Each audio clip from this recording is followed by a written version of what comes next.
we'll just go ahead and sort of close out with some broader themes. Put a little bow on the discussion. It's such a bummer that we lost signal and lost connectivity while we were talking before, because I think you really were going through some interesting thought there. But I guess maybe let's just go back to the discussion about humanity and human flourishing. Like, what do you think?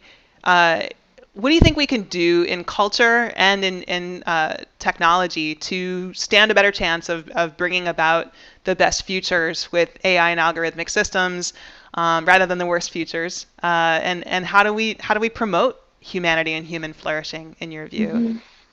Mhm. Wow, yeah, that's a Not a great small question. Yeah, question. it's a little. We'll figure it out in the last few minutes. No, I mean, you and I but work around the concept of humanity, so we yeah, we yeah, have of to think course, in of big course. terms. No, absolutely, absolutely. I mean, there's a few things. There's kind of the immediate steps, and then there's kind of the longer term, like how do we view things, and I guess like as a social scientist, I can't help but think of it as like like atomized systems that exist. So one I would say is first like what can businesses do to enable responsible AI, and that's pretty much the crux of my job. So I have a paper out with my research scientist, Bogdana Rakuva, as well as Jingyi Yang from Partnership on AI and Henriette Kramer from Spotify Labs, where we actually interviewed people who work in applied responsible AI or ethical AI. So not in research, people who are working on business functions, and we actually got their thoughts on what companies can do, what actions they can take. What's the present? So really, it was couched. It was like guided around like what's the present state, what's the prevalent state, and what's your ideal future state. And from that, we sort of drew out multiple levers that companies can use to enable. So one, there's this balance of like external pressure and internal pressure, and that's something that's actually worked in to really drive change and organizational change. Really, the literature we draw on is on the literature on organizational change dynamics. So what makes companies' culture shift, right? So there's this external pressure and external validation, and then there's sort of the internal infrastructure. So one, it's important to, especially responsible use of AI and technology. One is having aligned success metrics, and that's multiple things. So one, having metrics for things or ways of, and I say metrics very loosely. I don't just mean like measurable, quantifiable things. Uh-huh. And qualitative metrics are just as valuable as Sure. quantitative metrics, right?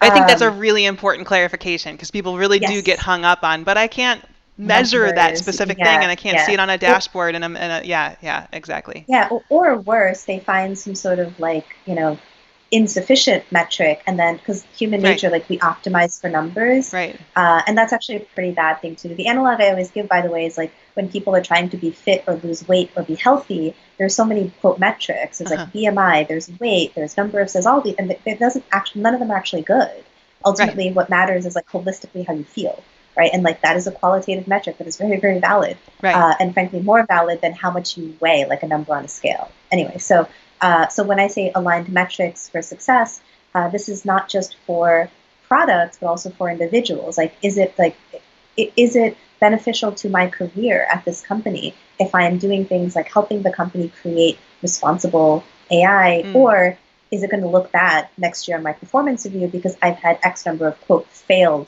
projects, right? Yeah. And interestingly, like there is a tech analog for this. So the Lean Startup, Eric Ries's book is like one of the core books, and anybody who's starting a company. Uh-huh. And in it, he talks about sort of like innovation metrics versus your traditional metrics. And Mm-hmm. this is quite similar. Like what we're talking about here really is truly innovative.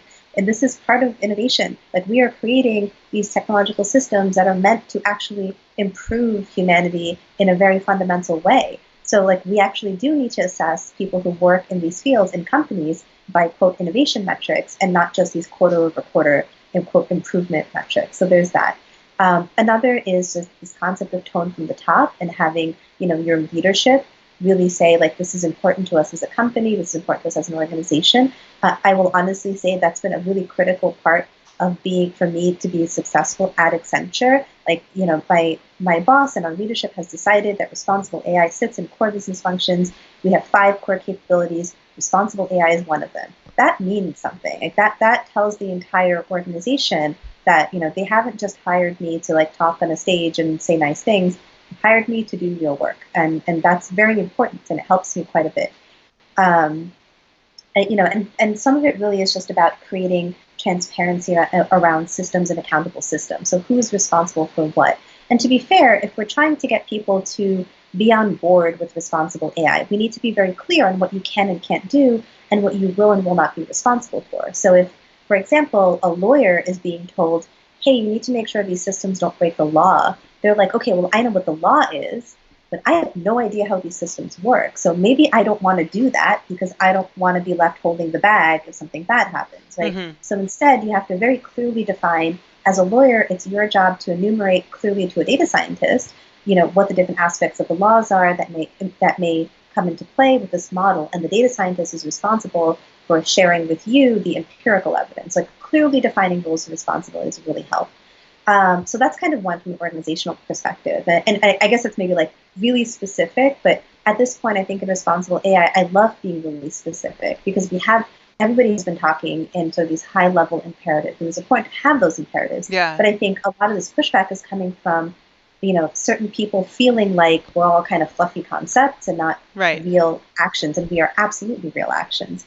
So that's kind of the corporate perspective. I think, for the average human being, there's a lot about education, understanding, and sometimes it's as basic as understanding that there's no such thing as a free lunch. If there's a technology that you're using, an app you're using on your phone, it is not actually free. You're paying for it in data. You're paying for it in some way. Just like, trust me, you are. Whether it's because you're being targeted media, whether it's because your data is being taken and sold, like, just understand there's no such thing as a free lunch, right? And like thinking about like what this means and being mindful of the tech you choose. I think that these are the actions that human beings can take. Yes. And also, there are increasingly going to be bills you can vote on. So, like, everyone should go vote in general, but also make an informed vote and, like, look at whether there are laws in your municipality or in your city or in your state around these things and inform yourself on whether or not this is going to give you more rights over your information and whether you want that, and then vote accordingly. So that would be kind of my very high-level take. That's perfect. In the time we had. Yeah, no, that's perfect. And it sounds like, we've already talked about, what you sort of recommend to, or what you think that government and sort of political systems can do. And there's the government piece, there's the corporate piece, there's the individual piece, and that individual piece, I come back to this too. It's just saying again and again, we have to be very careful and very mindful about how we're participating in different kinds of technology, knowing, as you say, that we are paying at some level for that participation and for that technology. So super, super important concepts. I just want to make sure to be able to, on screen, thank you so much for your time, for your flexibility, and for putting up with coming back on after, who knows why our signal dropped. It might have been one of the pets in the background just saying enough of this. It could be. The cat has had enough. She's trying to nap. Get in her way. Well, I think this was wonderful, and I hope everybody got a lot out of it. I want to thank you for being here, and hopefully we'll even maybe come back and do a part 2, part 3 now at some point in the future. So, Rumman, thank you very much for being here. Before we go, sorry, where can people find you online? Oh, yeah, well, my Twitter, it's ruchowd, ruchowdh, and on my website, which is just my name, rummanchowdhury.com. Perfect. All right. Thank you so much. All right.